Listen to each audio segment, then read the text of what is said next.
Assalamu alaikum wa rahmatullahi wa barakatuh, everyone. Inshallah, today we're going to be continuing the list of ahadith that we had been doing for quite a while. And of course, these ahadith, one, they're all authentic. Two, they're short. Number three, they basically relate to our life. So if you basically memorize these 200 ahadith, they would definitely be on basically the go with a lot of different things in your life as a reminder and certainly as something that would basically connect you to ilm. Okay, let's see. Hadith number 96 is what we left off at. Or where we left off at, and let's go for Hadith 97. عن ابن عمر رضي الله عنهما. Why did it say رضي الله عنهما, not رضي الله عنه? Because عنهما, this right there, basically pronoun, would refer to Ibn Umar, Abdullah, and also his father, Umar ibn al-Khattab.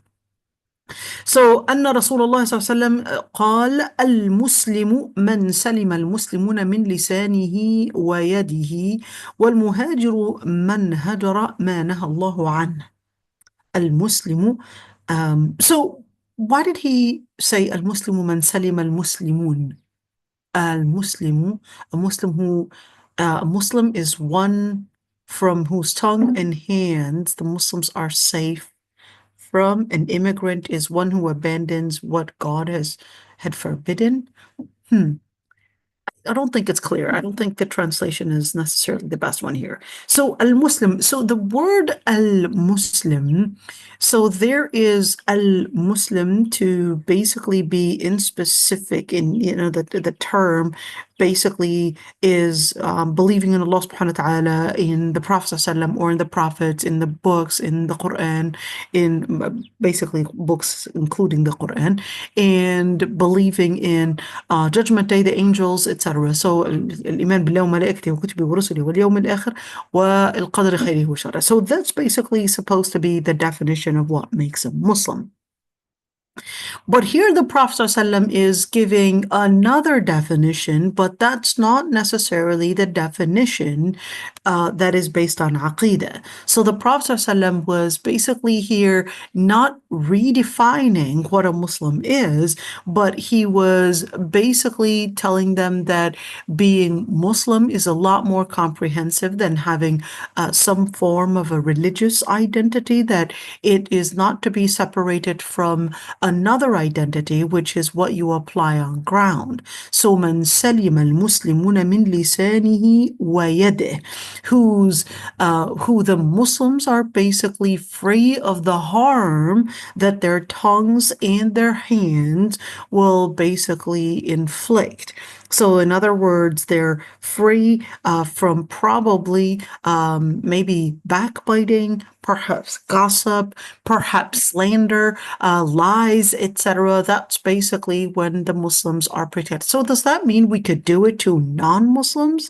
No, it doesn't mean that you could do it to non-Muslims, because a Muslim is supposed to be living the principle of justice, living the principle of piety at all times, whether it was with Muslims or non-Muslims, but it would be a lot more strict to be with Muslims than with non-Muslims, simply because you would recognize that there's a society that is basically living based on the same principles that you're living in, supposedly, at least, and for you to act in the principles of a disbeliever with a believer, with a person that is trying to embrace the principles, is basically going to be coming with no justification whatsoever. And وَالْمُهَاجِرُ مَنْ هَجَرَ مَا نَهَى اللَّهُ عَنْهُ. Who's al-muhajir? So al-muhajir is supposed to be the person that migrated from Mecca to Medina before 8th year Hijrah. Okay, that's supposed to be al-muhajir. An immigrant that migrated from Mecca to Medina basically would mean that this that this is the person that is al-muhajir, but then here the hadith was telling us, well, al-muhajir, a true muhajir. Now it's taking us into, well, what does it really mean to migrate? What does it really mean to cast off? What does it really mean to separate yourself from? Well, what it means here, the Prophet ﷺ is giving somewhat of a more comprehensive meaning, that it's not necessarily just to get the honor of migrating from Mecca to Medina, but it's also departing, separating yourself from anything that Allah subhanahu wa ta'ala had basically forbidden. That's the true muhajir. So if I separated myself, will I basically become a muhajir? And can I call myself a muhajir? The answer is no, because al-muhajirin, they basically ended, or at least the hijrah, the last, let's call it the last due date of it was 8th year hijrah. And certainly this would tell us that the reward, if a person were to cast themselves off from the different sins or the different things that Allah subhanahu wa ta'ala had forbidden, then that's the person that would be that would be included in a similar reward to basically al-muhajirin themselves. So they would be given somewhat of a similar reward. They would basically be included to have the blessings of what a reward of a person that migrated from Mecca to Medina would have. Let's go for Hadith 98. عن ابن عمر رضي الله عنهما, same thing. أن رسول الله صلى الله عليه وسلم قال: المسلم أخو المسلم لا يظلمه ولا يسلمه، من كان في حاجة أخيه كان الله في حاجته، ومن فرج عن مسلم كربة فرج الله عنه بها كربة من كرب يوم القيامة، ومن ستر مسلما ستره الله يوم القيامة. Very straightforward. So what is this hadith saying? Let's say a Muslim is a brother to a Muslim. He does not wrong him or hand him over. Whoever attends to the needs of a Muslim brother, God will attend to his need. Whoever relieves a Muslim of a burden, Allah will relieve him of a burden on the day of resurrection. Whoever covers up a Muslim, God will cover him up on the day of resurrection. Okay, so definitely I think that the translation in general is accurate, but I think it needs some more details because it kind of contains lots of ambiguity. Let's look at it. Al-Muslimu akhul Muslim. A Muslim is basically a brethren to another Muslim. So how do we define this brotherhood? So you would put a colon right there, and here's the definition. They would not oppress another Muslim. They would not hand him over. So what does it mean to not hand him over? Not hand him over basically to the enemies. Okay, so if you had them probably within your area, you knew where this person was, you would not hand him over to the enemies, or perhaps maybe spy on him, or probably tell maybe, I don't know, the intelligence services, whatever it is, on this person, because you recognize that he's a Muslim brother, and to tell about him is basically going to put him within captivity, even if it's not literally captivity, but just because this person would probably be in prison, probably stripped away from his freedom, and then in that situation, that in itself is a form of captivity. Okay, من كان في حاجة أخيه كان الله في حاجته. Whoever was in the need. So what does it mean to be in the need? So if your Muslim brother was in need, probably medication, maybe rent, maybe a car, maybe it doesn't have to be money. It can be sometimes service. They needed a hand, a helping hand, because she just got her baby and needed someone to basically deliver food or whatever it is. كان الله في حاجته. Then Allah subhanahu wa ta'ala will be the one to be there for him whenever he is in need. So you could be in need later on. Who knows what might happen to you? Allah subhanahu wa ta'ala will basically be the one to cover your need and make it happen. basically whether it's financial, perhaps maybe an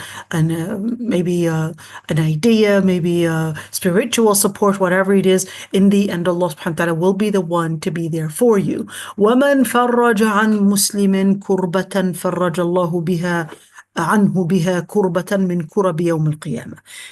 The word farraja, let's see, relieve him of a burden. Yeah, that's a great translation. So if you were to relieve a Muslim brother, in the word farraja, it's kind of coming in Lugha Arabiya, comes from the root faraja. Let me write that down for a bit, okay? And what does that really mean? And how is that related to anything? And just I guess get an idea of how rich Lugha Arabiya is. Okay, here we go. So the root is faraja. The root faraja means an opening. And that's why, of course, any opening would be a furja or would be a farj. If we're speaking about the private parts, a small opening, that would basically be the basis of it. It's any small opening. So when you look at farraja, you've got the shadda right there, which definitely is speaking about one, consistency, two, there's a commitment, and three, of course, that the person wanted to put in this effort to bring an opening to what? To a kurba. What is kurba? Kurba is basically when things you feel are just so closed up on you. You don't even know what to do anymore. Things are just so closed up that you don't feel that there's any chance of an exit out of this. So when you look at فَرَّجَ عَنْ مُسْلِمٍ كُرْبَةً, it basically means that the person made an exit and a way out, an opening basically out of the calamity or the hardship that they're in, which at the moment they were feeling that it was surrounding them and that there was no way out of this. So فَرَّجَ اللَّهُ بِهَا عنه بها كربة من كرب يوم القيامة. That on Judgment Day, Allah subhanahu wa ta'ala will basically bring an opening to this person on Judgment Day when the person is going to be feeling that it's closed up and there's no way out. I've committed the sin. I basically confess. There's no way that I can debate about it because Allah subhanahu wa ta'ala had basically been watching and supervising all of this. There's no way that I could deny that I committed the sin. I did, and it could be that Allah subhanahu wa ta'ala is going to hold me accountable for it. And now who knows what's going to happen. And certainly during that time, a good deed of what you had probably done in this dunya to help this person here and there out of their calamity is probably going to come in to the rescue. The good deed is going to come in to the rescue to get you out of the calamity on Judgment Day that probably surrounded you and you felt that there was no way out of it. وَمَنْ سَتَرَ مُسْلِمًا سَتَرَهُ اللَّهُ يَوْمَ الْقِيَامَةِ. What is سَتَرَ مُسْلِمًا?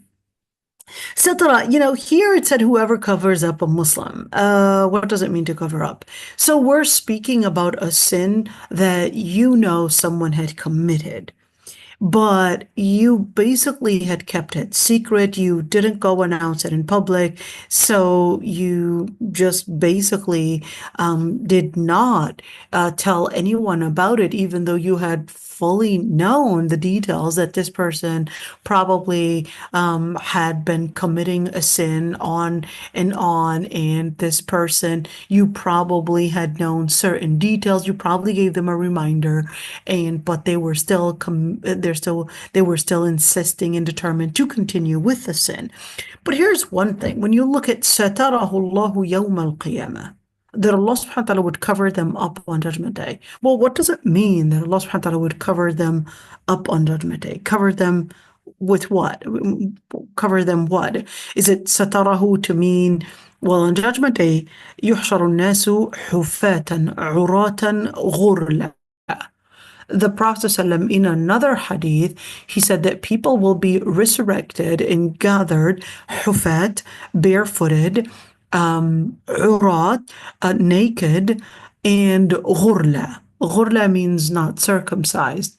So Sayyida Aisha said, men and women, they're actually going to be looking at each other because they're all naked.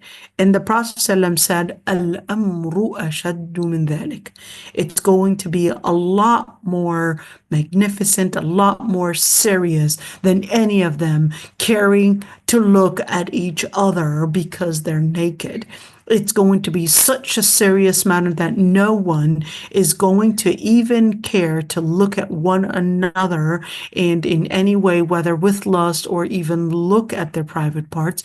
And that's actually pretty scary. Just imagine right there, each one is going to be concerned about their own sins, what they had committed, because right now they're face to face with the reality of a new transition, which basically is Judgment Day. So is that the type of sutra where Allah subhanahu wa ta'ala will cover them up on that day? Or are we talking about satara who, meaning did not announce their sin publicly? So there are some certain times where people's sins would be exposed in front of people. Nas'allah al-afwa wal-afiyah. And right in front of people, this person is exposed that they had stolen, that they had scammed, that they had lied, that they had committed such and such. And when no one really knew the reality about this person, everyone thought that these people were good. Now they're exposed.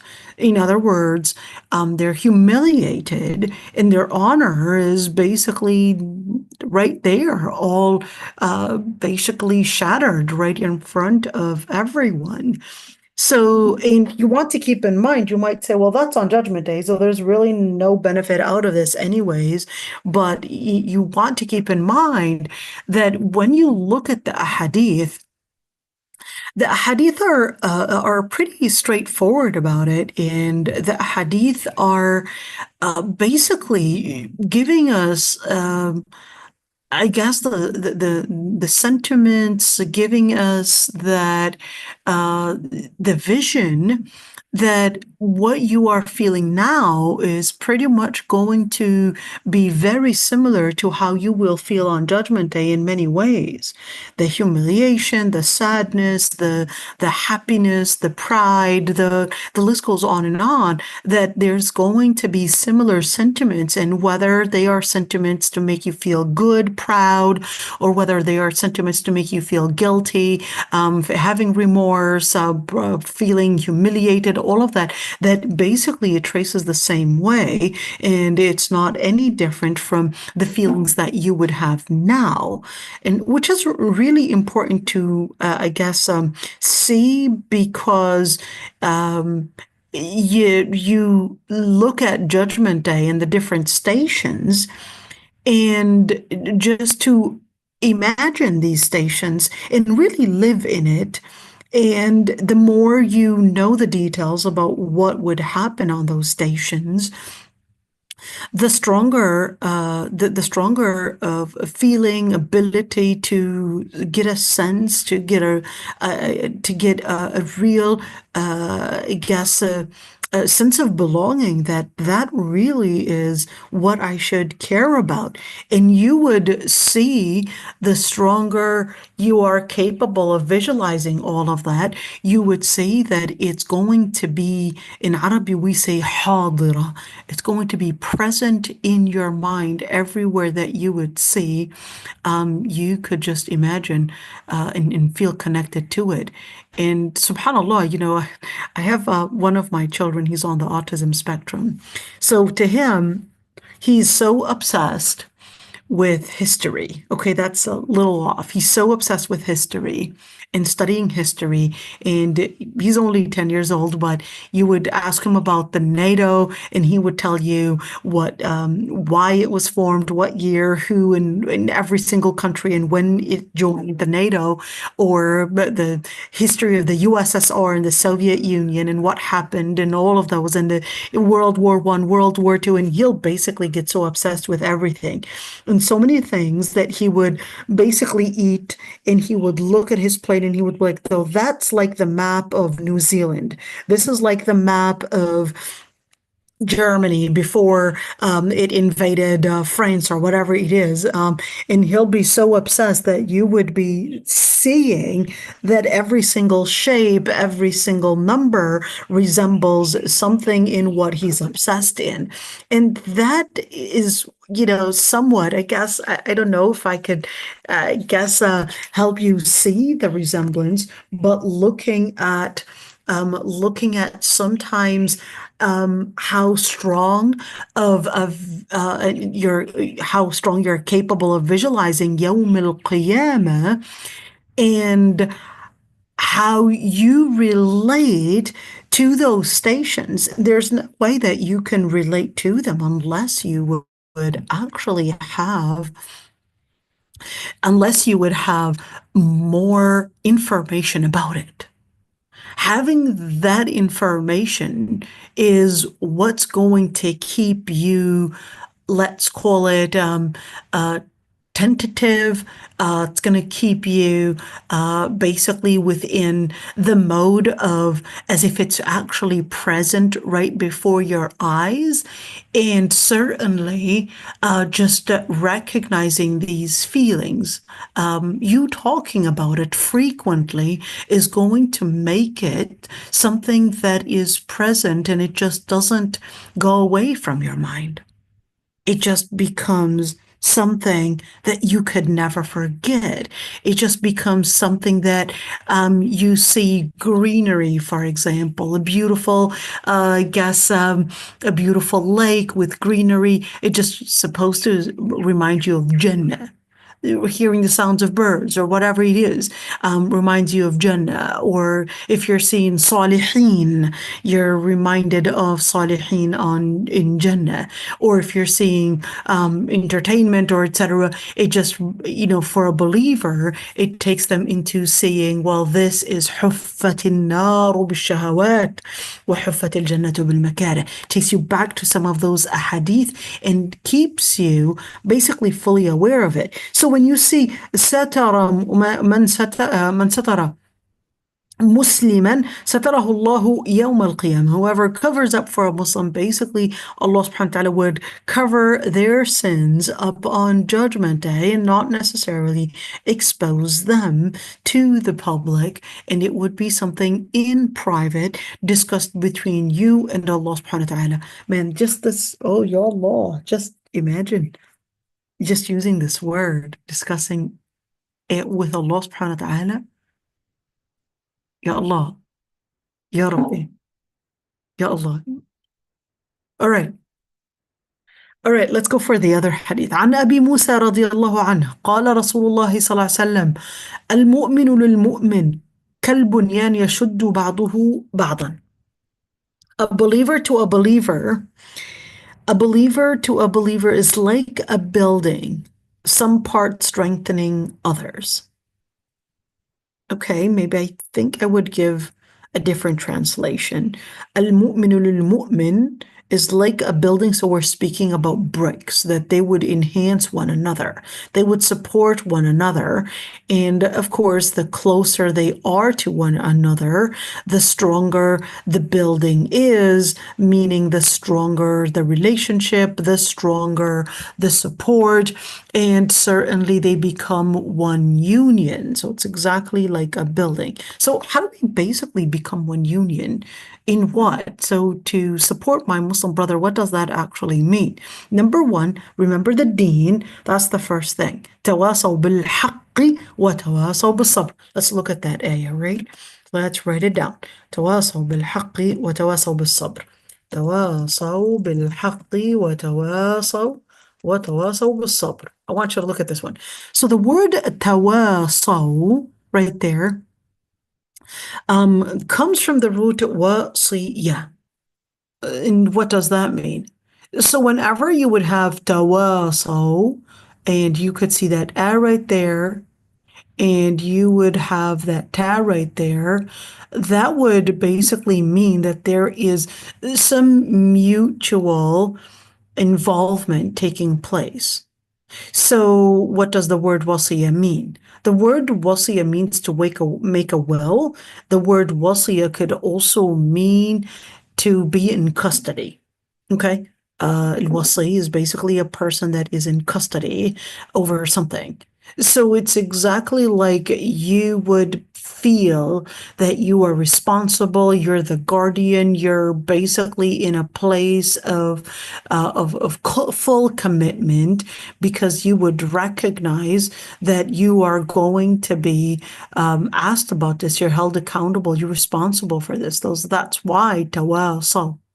So tawasaw, and what about that letter wow and the letter a right there? So that's basically to indicate that this is a plural. So the whole community is mutually basically feeling and living that they're responsible for one another, that they are guardians over one another, and with what? Well, the first thing is basically on haqq.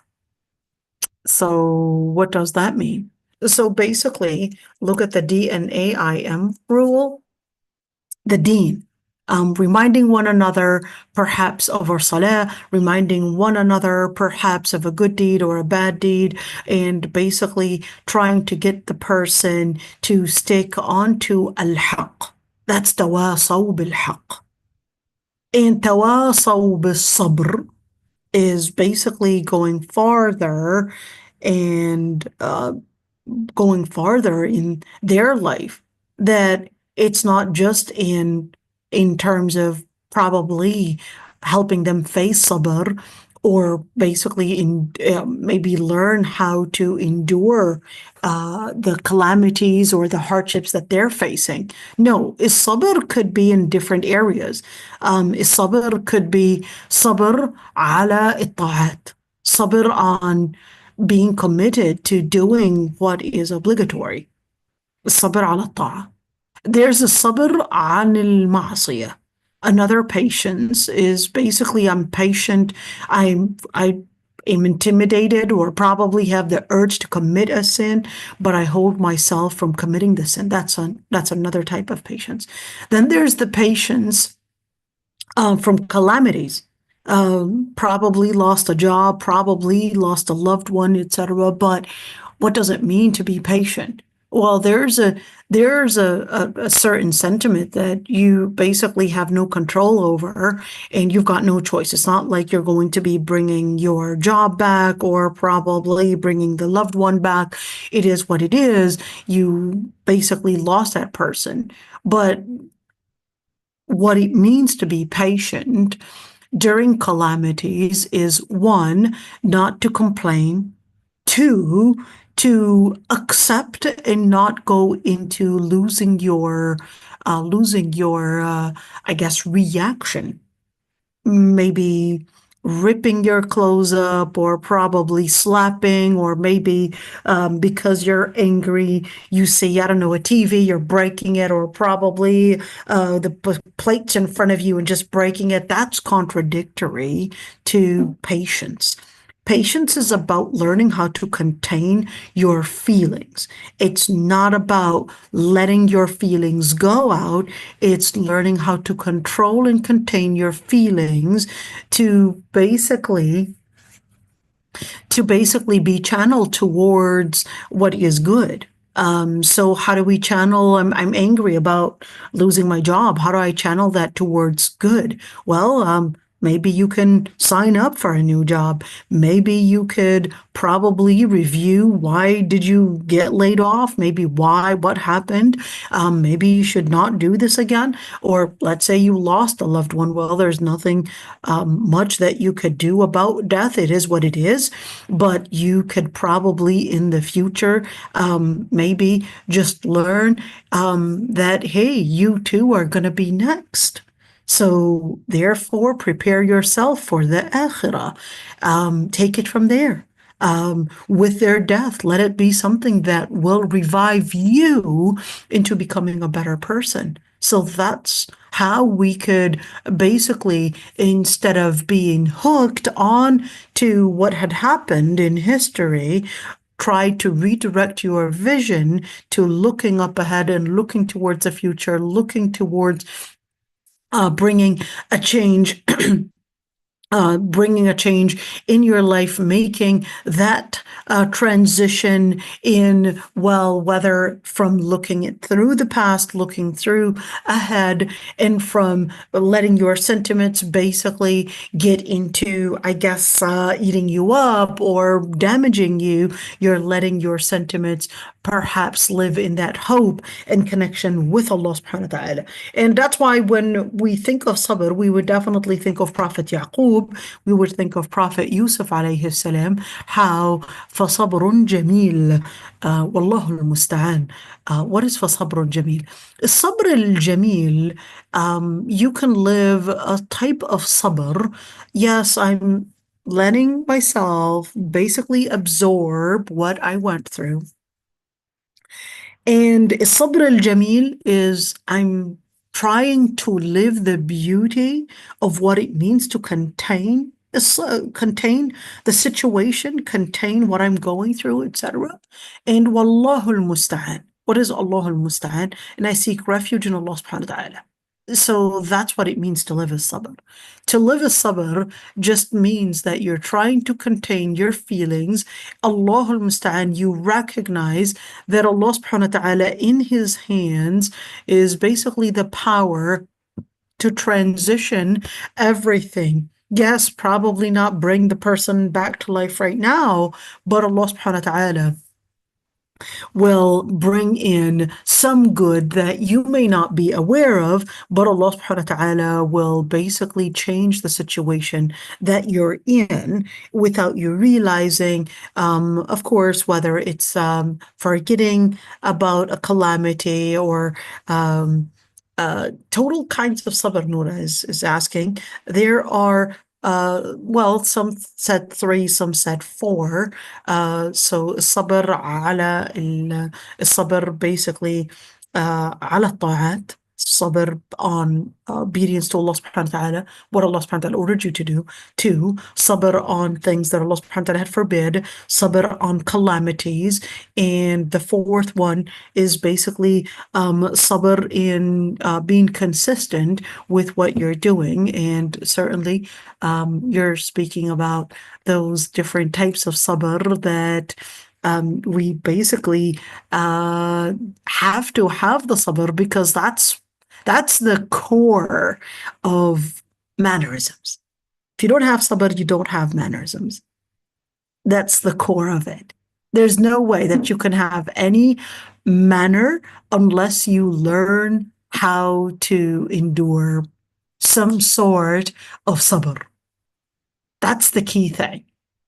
And teaching your children how to control their urge, whether it's a tantrum or whether it's probably a certain feeling of a certain loss, or probably that they wanted something, but sorry, you can't get that now. If you're basically going to lose it every single time, well, what's going to happen when you're going to lose something even bigger? Probably lose maybe your home, and probably lose a loved one, and who knows what. If you're crying this much over a cookie, then what are you going to do if you actually lost your parent? What are you going to do if you lost something even bigger than that? What are you going to do if we basically became poor? That's basically teaching the children at a smaller level that on a bigger scale, you're right now under training. But if you don't know how to contain your tantrums and contain your urges, basically, are you really going to be controlling it when you're an adult? Encouraging them, that's true. I never thought of it that way. Yeah, just teaching them then what it means to be an adult. Hey, I've got the money to buy all these different things. Am I going to be buying everything that I want because I have the money? Or should I be thinking about money management? Because if I were to buy everything that I feel like buying, that means I won't have enough saved for those moments that I probably need to see a doctor, I probably need to get a home, I probably lose a job, I probably, so many different unexpected things can happen.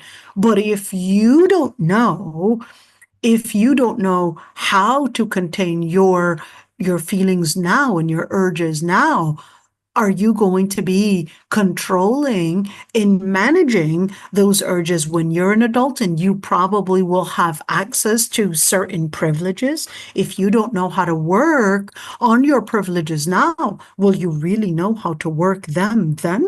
Okay, let's continue. عن النعمان بن بشير رضي الله عنه قال رسول الله صلى الله عليه وسلم. Oh, wait a minute. I didn't continue this one. يشد بعضه بعضا. And we just left at تواصوا بالصبر. تواصوا بالصبر. Okay, forgot to mention this one. So when we look at يشد بعضه بعضا in regards to their deen, in regards to their health, in regards to their mental health, in regards to their family and chastity, and in regards to their basically money management. So financial, probably finances going basically unexpected, you're basically supporting them. Mental health, hey, they're right now going through probably some kind of a dispute between her and her husband or whatever. Probably if you're capable of getting involved and basically helping her or helping him basically live through this and probably learning how to overcome it. That's one thing. And chastity, probably teaching them or probably sometimes advising them on what it means to basically maybe giving tips on parenting, giving tips and sometimes letting them recognize what maybe you're using too much force here. Maybe you're being too strict. Maybe this is going to bring about a wrong outcome. How about we do it in this way or that way? And basically giving some of these tips right there. And that's what تواصوا بالحق وتواصوا بالصبر. It's basically trying to bring in this type of connection and type of enhancement within the relationship, that it would be on truth, on haqq, and on enduring the different hardships, of course, in order to help the person stay committed. Let's go for Hadith 99. عن أبي موسى رضي الله عنه قال رسول الله صلى الله عليه وسلم المؤمن للمؤمن كالبنيان يشد بعضه بعضا. Oh, this is the one that we did. No, Hadith number 99. Hold on. Let me just remove this one. Okay. حديث number عن النعمان بن بشير رضي الله عنه قال رسول الله صلى الله عليه وسلم ترى المؤمنين في تراحمهم وتوادهم وتعاطفهم كمثل الجسد إذا اشتكى عضوا تداعى له سائر الجسد بالسهر والحمى. That's one of the earliest ahadith that we were told to memorize. ترى المؤمنين. You will see the believers in their compassion, love, and sympathy for one another like a body. If one part of it is ill, the rest of the body responds to it with wakefulness and fever. I cannot do a better translation than that. That was perfect. That was outstanding. So, ترى المؤمنين, you would see the believers in their compassion, تراحمهم, compassion, تودهم, love, and sympathy. Basically supporting one another, exactly like one body, one ummah, one body, and simply we would recognize and have that empathy whenever someone is going through a hardship. We would basically be the ones to be to the rescue in our compassion, the way we would feel with our Muslim brothers and sisters, and the way that we would recognize that they deserve the care, they deserve the empathy, they deserve the support, they deserve basically whatever support you can give. You're supposed to be there to come into the rescue, and that's what it means to be a believer. Should look at this one. That's what it means to be a believer. I thought a believer is related to religiosity. In other words, we're looking at just a creed. No, it's not to be separated. That's why Allah subhanahu wa ta'ala is always saying, "Amanu wa amilu salihat." Amanu wa amilu salihat. So having that faith is one side, but then amilu salihat is basically what is going to keep your iman intact. Iman intact, how's that? So remember, iman is basically within the parameter of your brain. Okay, that's shahadatu la ilaha illallah. That's within your mind. You recognize Islam is the true religion. You recognize the Prophet ﷺ was a true prophet. You recognize that Allah subhanahu wa ta'ala had sent basically al-wahi, etc. That's within the perimeter of your understanding. You recognize that mentally.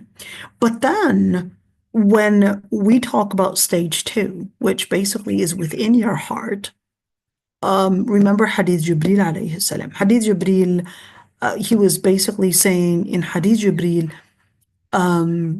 laying out أن تؤمن بالله وملائكته وكتبه ورسله واليوم الآخر والقدر خيره وشره.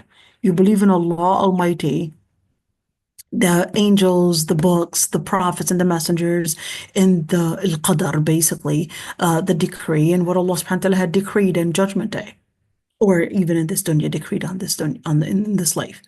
But then what you would see is that in the second stage, it was making al-Iman exclusive to be something within the heart. But that's not what you would find in the Quran. In the Quran, it would tell you, or even in the Hadith, like for example, right here, it would basically tell you, well, a mu'min would be compassionate. A mu'min would be basically would have empathy for the other Muslims, etc. Okay, so all of that is basically an action. So is faith supposed to be an action, or is faith supposed to be some form of an idea that you believe in? What is faith?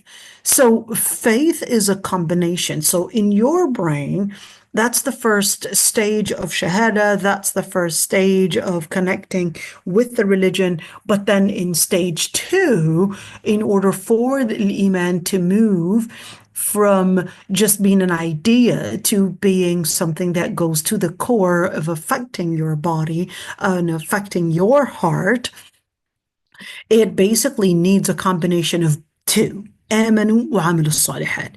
So your actions cannot be separated from what is influencing your faith. So when you look at, for example, the hadith when the Prophet ﷺ said that آية المنافق 3 إذا حدث كذب وإذا وعد أخلف وإذا أؤتمن خان. He said that the sign of a hypocrite is basically 3 signs. إذا حدث كذب. Whenever they would speak, they would lie. And whenever they would promise, they would betray or break that promise. And whenever they are trusted, they would basically betray. Is it necessarily that this is a munafiq just by seeing that? That's basically the munafiq in amal, in their action. So their faith was not strong enough to affect their action. Only if the person corrects the action is the person capable of going farther, and let's say within their heart, their faith is going to get, let's say, stronger in recognizing even the unseen. Wait, recognizing the unseen? What was that mean? Does that mean we're going to start seeing angels walking around us, or what does that look like? So no, it's not that you're going to be seeing angels, or you're going to be seeing Allah, or you're going to be seeing basically the decree or any of that. It's not that you're going to be seeing any of that. It's an issue that your faith is basically going to be channeled within your heart if you are to connect both dynamics of faith in mind and faith in action. That's basically going to channel and create the pavement to your faith growing spiritually. That's the third stage. The third stage is faith within your spirit, with faith within your ruh. That faith within your ruh, you could not attain it fully. You're probably struggling in maybe focusing on your khushu'. And you basically stand for salah, and you are saying, well, yeah, I stand for my salah, but to be honest, I don't feel anything. Yeah, I wear my hijab, but to be honest, I don't feel anything. I basically did give the donation, but I don't really feel anything. In the beginning, you're not going to feel any changes. It isn't until you are truly committed will your heart be capable of basically disconnecting let's say, disconnecting itself from dunya to akhirah. Because your investment in akhirah, it becomes to you hadira. Here's that word again. It becomes present. It becomes so present in your mind that you are doing this for the sake of Jannah. You gave up on a meal because you want to do it and you want to eat it for Jannah, in Jannah. And what do? You basically gave up so much on dunya that that area of hudur and that akhirah and Jannah is present, or hellfire is present, as if you could see it. It becomes so present in your mind that that becomes your qalb, basically paving the way for your ruh, أن تعبد الله كأنك تراه. As if you worship Allah subhanahu wa ta'ala as if you could see Allah subhanahu wa ta'ala. It becomes a new vision. From a vision of a shahada, basically witnessing mentally, to an tu'mina, to your heart basically absorbing it. When you're putting things in action, you're going to see the change. It's not an experiment, but it's going to take a lot of commitment. And then once that is enhanced, that's when you would go to stage 3, which basically is al-ihsan, and you feel so strongly committed as if you could see Allah subhanahu wa ta'ala himself everywhere. It's a feeling that you would enjoy. So when you look at right there, كَمَثَلِ الْجَسَدِ, that the ummah would basically be, or is supposed to be, like one body, you would recognize that the way that I would judge people is not necessarily based on what country they come from, or judge them based on probably their tribe or whatever. I would basically get some people closer to me, and I would get closer to them based on their commitment to Allah subhanahu wa ta'ala. Why? Because I'm looking for a friend to hold hands with to go to Jannah. That's what I'm looking for. I'm looking for a friend to help me get to Jannah. Not any type of a friend, but a friend that would basically remind me to remember al-akhirah.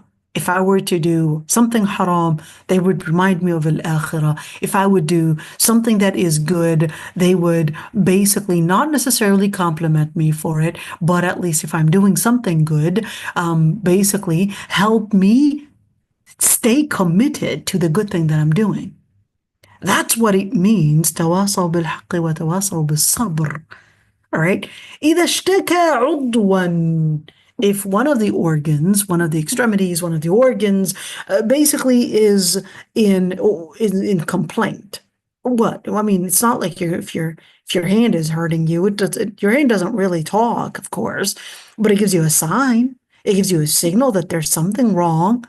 And it would give you the signal, hey, something is wrong, probably overworking it, probably needing maybe certain minerals are missing, whatever it is, it'll give you a signal. And if you don't know how to interpret that signal, you would basically go to an expert to interpret that signal for you and tell you, well, you're basically deficient in your iron, or you basically need more calcium, potassium, whatever it is. And they'll basically interpret the signal that you weren't capable of understanding. تداعى له سائر جسده بالسهر والحمى. The rest of the body, of course, whenever there's an illness, of course, the first thing that they would do, they would check on your vitals. Why? Because the vitals are basically supposed to be, let's say, the first red flag to let the doctor know, the expert know, that there's something wrong. whether it's a change in temperature, whether it's a change in blood pressure, whether it's a change probably in your maybe color, or probably in your ability to be conscious, etc. Those are basically looking at your pulse, etc. All of those are going to be basically the vitals. In looking at the vitals, you're basically going to give your body, well, the body is basically giving the red flags that it's probably facing something. And of course, there are other deeper red flags, whether it's, yes, white blood cells showing high white blood cells, showing high platelets, showing high in your probably, I don't know, CA, whatever it is, showing cancer cells, etc. So that's basically another expert. So same thing. We basically talk about not only professionals in medicine, but the same thing. We're speaking about professionals in probably certain, let's call them Iman therapy or Iman therapists, okay? So Iman therapists would basically be the ones to be تواصوا بالحق وتواصوا بالصبر. So that would basically be the person. Iman therapy would come. It doesn't have to be a sheikh. Yes, a sheikh would definitely be helpful if they have the ilm for it. But then there's also the other type of Iman therapy where just like, yes, you would go to the doctor, but the doctor is not going to come to your home unless you're Noura, okay? The doctor's not going to come to your home to basically check up on you all the time, and that's basically left to the family to basically help you through the treatment. And that's the second part of it, is that family that basically the friends are basically the ones to give that close supervision to help you go through the treatment. What treatment? Treatment that's probably weakening your faith, that's probably weakening your health, weakening your mental health, weakening your chastity, weakening maybe your money management. Might come over and say, hey, don't you think your pantry is just, you're probably overspending?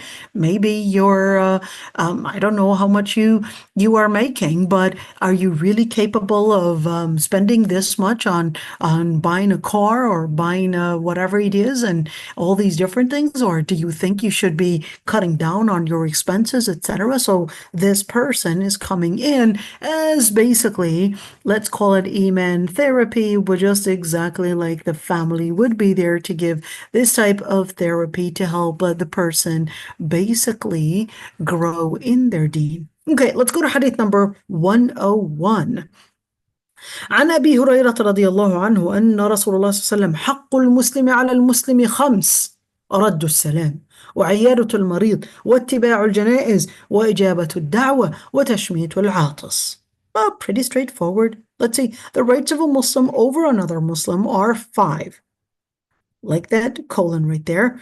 Okay. Returning the greetings of peace, visiting the sick, following funerals, accepting invitations, and saying, may God have mercy on you, to one who sneezes.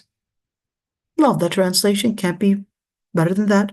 Let's see. حق المسلم على المسلم 5. So there are certain 5 obligations. Is it exclusive to that? The answer is no, it's not exclusive, but this is basically emphasizing the importance of these key points. Okay, so it's not exclusive. It's basically trying to give you certain points that usually people don't pay attention to. So these points are the following. رد السلام. When somebody tells you Assalamu alaikum, you basically respond wa alaikum assalam. And I don't know why, as a Muslim country, and in a Muslim country like Malaysia, I don't know why, but a lot of times when I would say Assalamu alaikum, I don't hear people responding back. If somebody is Malaysian, please explain to me why. Maybe it's the lack of knowledge in Arabic, because well, Assalamu alaikum, I would tell an African, I would tell an Asian. But a lot of times Pakistanis here or Indians, they don't do it to me here. Really? Okay, well, I guess in Minnesota we've got better Pakistanis there because they always are tentative and they're always doing great and in responding to wa alaikum assalam, and they're doing an excellent job. I guess Minnesota, there's a plus to it. But anyhow, but I don't see that Raddu Salam is actually done in a proper way. And this is important because when you say wa alaikum assalam, it's an identity. It's more than just responding as a hi.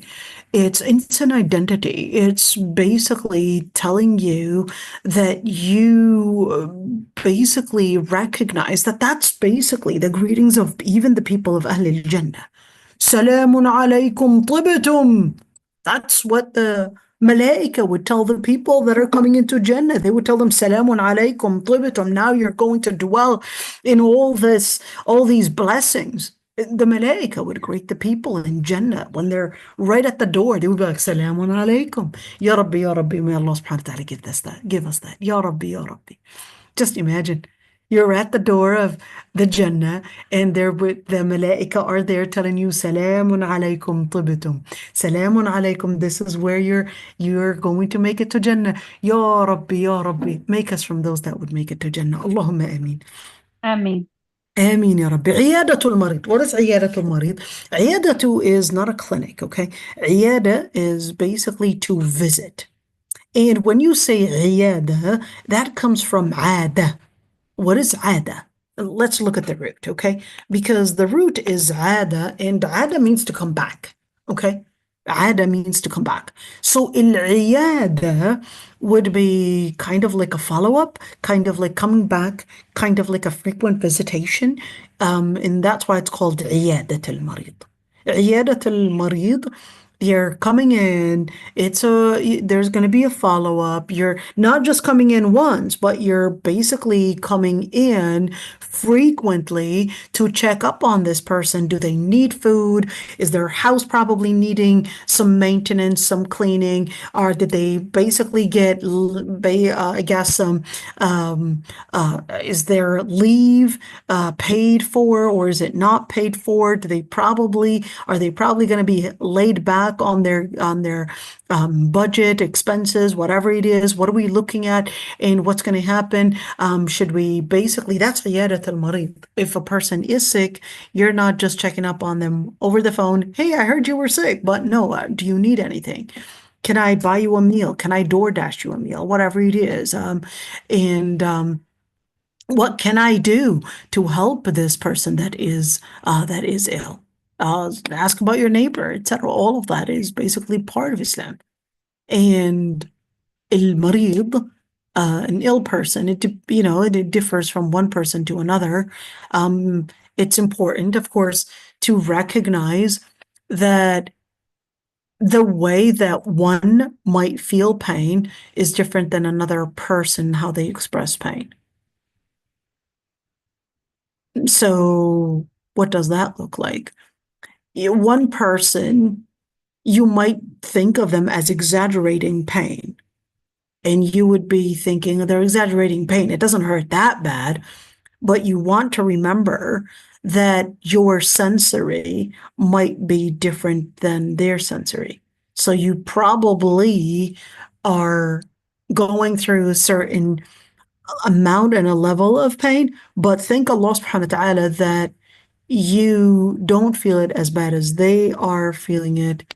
And just recognize that people's sensories, that people's ability to endure pain is different from one person to another. And sometimes you can't control that. I mean, look at the people that left Saidnaya. You had seen some basically couldn't handle the torture and completely lost their mind. Others, like that Tatari guy, he basically stayed in there for 44 years and he is speaking like a pro. He is like a political analyst, really very, very aware and completely aware of what's going on. And you could definitely see, even though he was in there for 44 years, And he had definitely seen everything within these 44 years. But you could see, subhanAllah, he definitely was enduring the most patience, but others, they've only been there for 4 months and 5 months, and they already lost their mind and couldn't handle it. So how is that person capable of handling, and the other person wasn't capable of handling it? Is it necessarily uh, our ability? And in other words, is it something that is me and how strong I am? Not necessarily.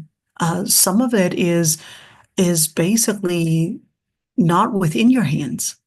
It's not like you control your mind and say, I don't want you to lose yourself.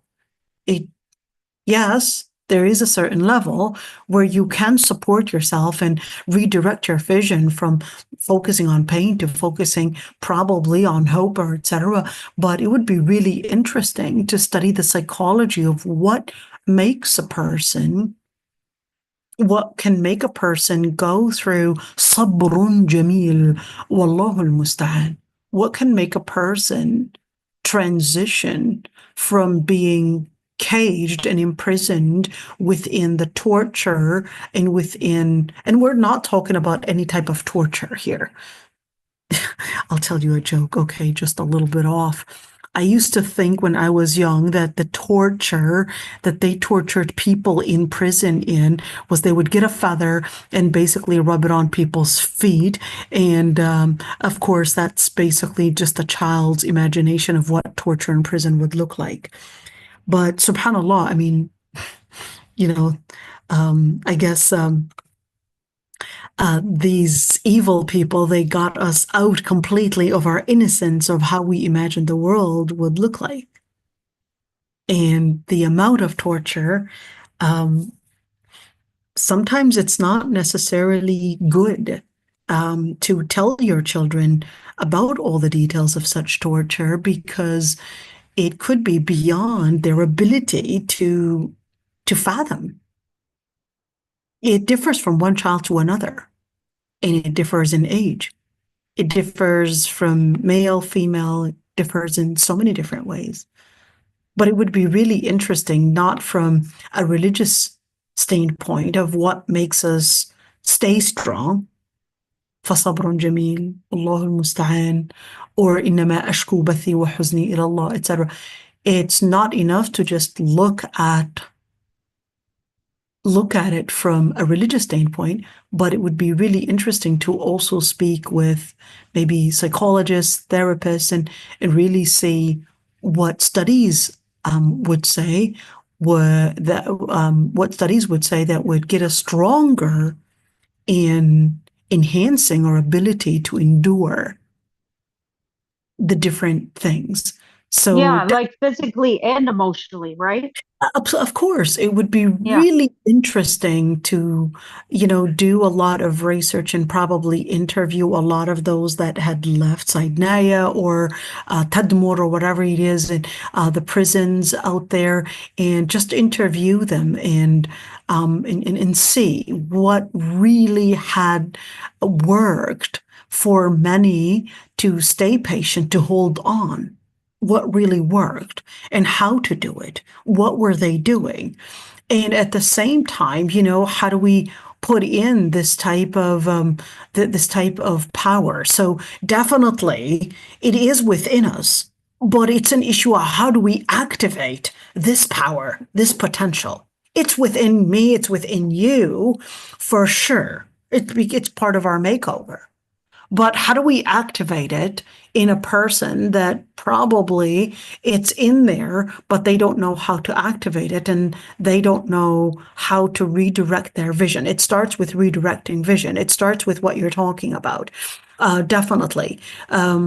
There are certain things, because in Islam, it basically tells you redirecting vision from you seeing and looking at the past to looking at the future, to redirecting your vision from looking at the pain to looking at the gain, and 3, redirecting your vision from seeing the power in this enemy to seeing the power in Allah subhanahu wa ta'ala, and 4, redirecting your vision from seeing dunya only and being present that this is the end and this is nothing but perpetual pain, to seeing that no, in akhirah and in Jannah is basically the perpetual gain. So now redirecting the vision. In 2, what is that person continuously talking about? So that's why the repetition of dhikr during times of calamity is extremely important. During the times of during the times of pain or during the times of calamity, repetition, dhikr, continuous dhikr. And if you could see in the Quran, there's always that connection that that to do sujood, to do dhikr, that's what's going to keep you basically strong, basically in a state of sabr, and that was key to do sujood sabr. And you could see on the walls of those prisons there were a lot of words of dhikr, a lot of words of reminders to keep the person basically connected. Even if I would crave it and engrave it on the wall, and I will still write it. And that's what they were doing. And just carving it on the wall to say, I'm going to carve the words of my dhikr, what's on my mind, even if I carve it on nothing but the wall using probably some little piece that I probably found on the floor, whatever it is. I'll carve it on the wall if I have to. And you could say that they carved it not only on the walls, but in their hearts, on their minds. And that basically is فَصَبْرٌ جَمِيلٌ وَاللَّهُ الْمُسْتَعَانُ. And 4th is basically not only that dhikr in tongue, but also dhikr in behavior to remind one another. And that's why they were talking about being in prison in solitude was definitely harder, because when you're with someone else, they're reminding you, they're helping you. It's a completely different thing. اتباع الجنائز. What does it mean to follow al-janaza? To follow al-janaza takes, 1, you are showing solidarity, you're giving condolences to the people that lost their loved one by being present, that you also have that empathy, you also sympathize with them, you show care, etc. So that's basically part of ittiba' al-janaiz. One thing, so can women basically follow al-janaza? So there is a hadith about Atiyah that she had said that the Prophet ﷺ, she said, "Nuhina an ittiba' al-janaiz wa lam ya'zim alayna." So that they were forbidden from following the janazah, the funerals, but he wasn't, the word is right there, so he wasn't doing this type of determination, but he was not recommending it. Okay, so then scholars debated on whether it is permissible for women to follow janazah or whether it is not, or whether this quote وَلَمْ يَعْزِمْ عَلَيْنَا is Atiyah's interpretation, or whether that basically was the Prophet ﷺ basically telling her not to go. But is it the Prophet ﷺ's interpretation or is it her interpretation? How do we understand that? Oh, that's interesting, because I've seen some, here some sisters, they go, but in Minnesota they didn't. Like I said, right now it's becoming a trend that women, even in Minnesota, are going, but I never attend that, because I would rather follow when the Prophet when there's differences of opinions between scholars. الخروج من الخلاف أولى, so I don't usually attend. I never actually attend, and I take the preponderant, which is not to attend. But visiting the graves is definitely something that I would encourage, but on a condition that it would take in the necessary adab of visiting the graves. Why? Because visiting the graves, I used to take even my kids, and even if it's a non-Muslim grave, we would just pass by it and just teach them what to say, let them look at those numbers. Yes, this is a child here. This is an adult. This is a person that died recently. This is a person that died, and only lived for this long, etc. Just for them to just witness those numbers, to let them know, hey, you're going to lose mom one day. Now you're enjoying mom being around you, but one day you're going to lose your mom. One day you're going to lose your siblings. One day you're going to lose your own life. So make sure you remind them of that. Just drive through a graveyard. Let them learn what it means to go read the Fatiha on a friend. And one day they were around us and now they're gone. You see, right now, this is where they're at. In one day, this is where you're going to be at as well. Yes, certainly. It depends from one child to another. I remember my daughter, she was 4 years old, and I was just over the phone, and I said, just when you are just commenting on something, you said, well, we're all going to die. And my daughter overhears what I had said. She was only 4 years old, and she said, are we all gonna die? And I said, yes, Mama, we're all gonna die. That's when she freaked out, screaming so hard. So I had to, at that moment, just to contain her basically, losing it. I said, no, we're not all going to die, just until I was capable of containing that moment and said, okay, well, let me explain to you about the cycle of life. And, but at that moment, I just had to make a lie, really, at that moment, for the sake of, put a hypothesis right there and said, no, we're not going to all die. Don't worry, we're all safe.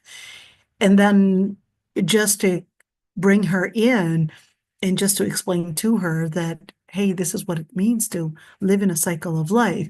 Certainly, it took me some time, a span of probably a couple months.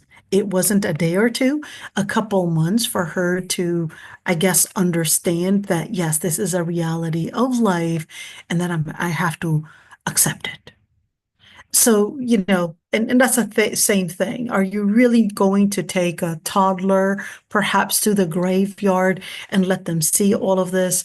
Sometimes it's beyond their capabilities of understanding this. So just keep that one in mind. Ijabatu da'wah. What is ijabatu da'wah?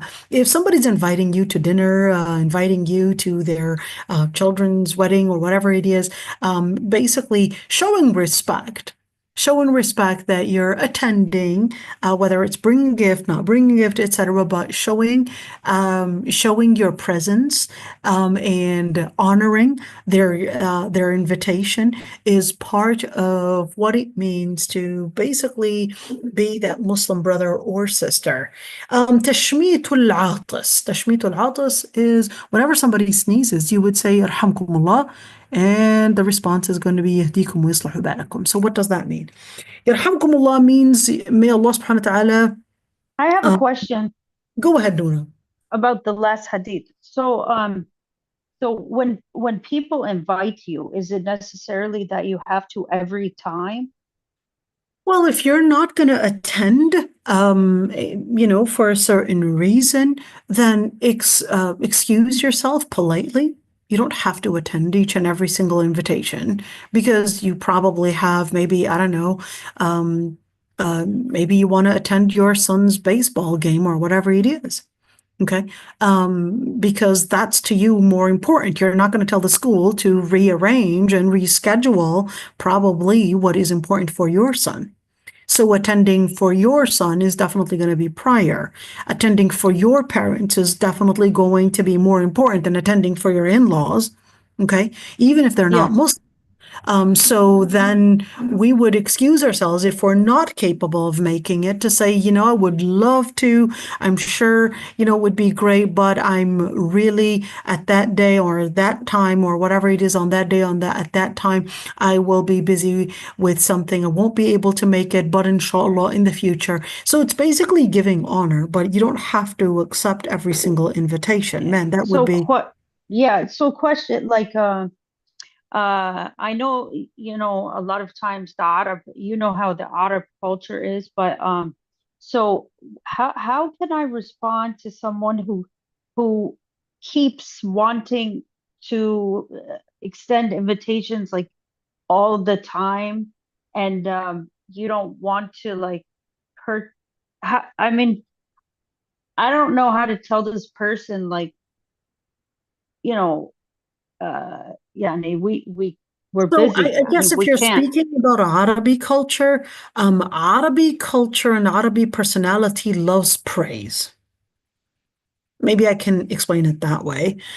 So if you were to, I guess, give a lot of nice gestures, something like, I would really love to. I'm sure your food is great. I'm sure this, I heard a lot of good things about your food. I heard a lot of good things about this, but you know what? I really can't make it. I really want to make it, but inshallah, one day, we'll definitely have to organize something.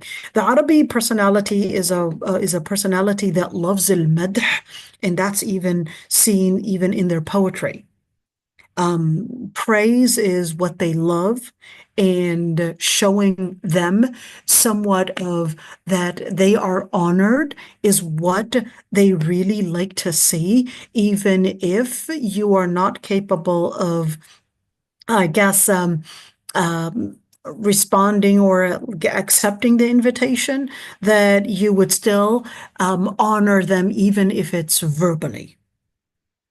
So give them honor, Okay, praise Jazakallah khair. their food. I think that's one fair thing to say about Arab. That's what you would even find in their poetry. Um, not all Arab, because Tunisians, Algerians, it's not the same. They doubt people giving them all this praise. But I would probably say that is true in regards to the Arab in the Levant, Egyptians, Iraqis, Saudis, basically Yemenis, etc. So that is true. But the other sides of North Africa, Tunisia, Algeria, Morocco, they don't like this overpraise because they start doubting that you are faking it and not necessarily being too genuine about it. But Egyptians, no, they absolutely will give you all this praise that you would really start feeling like a king and you were the most important person in their world. And that's that's their language, that's their culture, that's their basically their way of giving things. But definitely Tunisians would doubt that. They absolutely don't like overpraise, and not even a kind gesture of giving like, oh, your food was outstanding. You're so nice. And they would be looking at you like, I can tell that that's fake. SubhanAllah, So Jazakallah khair. yeah, so I guess it depends. But if you're doing it to Iraqis, Saudis, Levant, Syrians, Jordanians, Lebanese, they would definitely love the praise and feel that you really had, I guess, gave them the honor that they deserve, and that's what they were looking for. I hope I answered that one, Noura, and I hope I didn't spill the beans. No, Jazakallah. I hope I didn't spill the beans about the reality of a Arabi mentality. So yeah, inshallah, tomorrow we really have to finish before we get back to our tafsir. We really have to finish these ahadith. So inshallah, tomorrow we'll be continuing these ahadith, al-armala wal-miskin, etc. So it's the same thing, inshallah. Learning from the Quran, learning from the Sunnah. And subhanakallahumma hamdik nastaghfiruka wa natubu ilayk, nashhadu an la ilaha illa ant.